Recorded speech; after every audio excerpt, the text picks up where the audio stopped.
సినిమాలన్నీ pan India సినిమాలు గ్లోబల్గా reach అవుతున్నాయి. Not only India, other countries కూడా రీచ్ అవుతున్నాయి. సో దీన్ని ఇంకా బిగ్గా చెయ్యాలి, అన్ని ఫెసిలిటీస్ పెరగాలి. ఇక్కడ పెద్ద పెద్ద సినిమాలు ఇంకా సులభంగా ఇండియాలో ఉన్న అదర్ లాంగ్వేజ్ వాళ్ళు కూడా హైదరాబాద్లో షూటింగ్ చేసుకోవడానికి వాళ్ళకి కావాల్సిన ఫెసిలిటీస్, ఇటు ఆల్రెడీ తెలుగు సినిమా ఎక్కడో చాలా గ్రో అయి ఉంది. దీన్ని ఇంకా పెద్దగా చేయడానికి అటు గవర్నమెంట్కి ఇటు ఫిలిం ఇండస్ట్రీకి మధ్యలో ఉండి చేయాలని ప్రయత్నం చేసి ఇంకా చాలా చేయాల్సినవి ఉన్నాయి. ఒకప్పుడు మన ఎఫ్డిసి అని అంటే చాలా ఇటు చిల్డ్రన్స్ ఫిలిం ఫెస్టివల్ కానీ ఇటు అవార్డ్స్ కానీ అవన్నీ ఉండేటి, మెల్లిగా డైల్యూట్ అయ్యాయి. అవన్నీ మళ్ళీ ప్రాపర్గా ఫిలిం ఇండస్ట్రీకి ఒక ఎనర్జీని ఇవ్వాలి, ఒక ఎంకరేజ్మెంట్ని ఇవ్వాలి.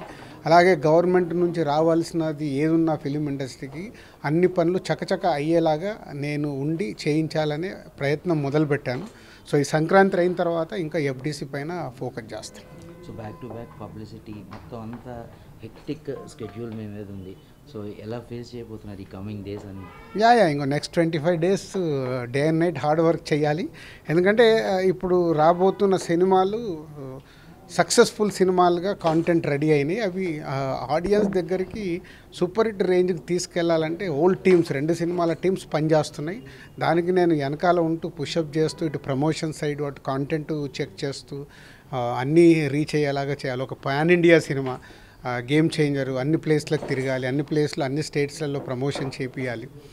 ప్రమోషన్ చేస్తే పాన్ ఇండియా గ్లోబల్గా రిలీజ్ అవ్వాలి. అలాగే సంక్రాంతికి వస్తున్నాం, మన తెలుగు స్టేట్స్తో పాటు పక్కన ఇటు కర్ణాటక కానీ అటు తమిళనాడు అటు ఓవర్సీస్లో కూడా బాగా ఆడే సినిమా అన్నిటి దగ్గర రీచ్ అయ్యేలాగా ప్రయత్నాలు మొదలుపెట్టాం.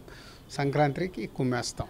Wishing you big Sankranti success. Thank you.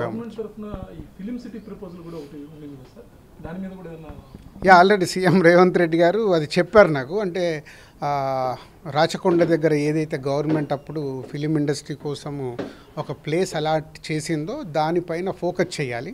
Focus చేసి ఇంటర్నేషనల్ లెవెల్లో అక్కడ క్రియేట్ చేయాలనేది సీఎం గారి విజన్. సో ఎఫ్డిసి చైర్మన్గా నేను చెప్పాను కదా ఇందాక, ఇటు ఫిలిం ఇండస్ట్రీకి ఎలా ఉపయోగపడుతుంది, ఈ గవర్నమెంట్ నుంచి చేసుకోవాల పనులన్నీ ఫిలిం ఇండస్ట్రీకి ఉపయోగపడేలాగా చేయాలి. అలాగే తెలుగు సినిమాని ఇంకా పెద్దదిగా చేయాలి. దానికి నేను చైర్మన్గా ఉన్నప్పుడు కావాల్సినవి అన్నీ చేయాలి. నెక్స్ట్ ఇయర్ నుంచి ఆ అవార్డ్స్ కూడా ఇవ్వబోతున్నారు, Telangana state film Gaddar awards. So అవిటి మీద కూడా కమిటీ ఆల్రెడీ ఉంది. ఆ కమిటీతో పాటు డిస్కస్ చేసి ఫైనల్ చేయాల్సిన థింగ్స్ ఉన్నాయి. ఇంతవరకు ఎఫ్డీసీకి చాలా పెద్ద అంటే ఎంఎస్ రెడ్డి గారి దగ్గర నుంచి చాలా మంది ప్రముఖులందరూ అంటే ఏపీ ఉమ్మడి ఏపీ దగ్గర నుంచి చేయించారు. అటువంటి బాధ్యత యాక్టివ్గా ఉండే ఫిలిం ప్రొడ్యూసర్గా ఉంటూ మీరు చేయడం అనేది ఏ రకంటే ఒకేసారి మీరు 2-3 సినిమాలు ప్రొడక్షన్ చేస్తారు.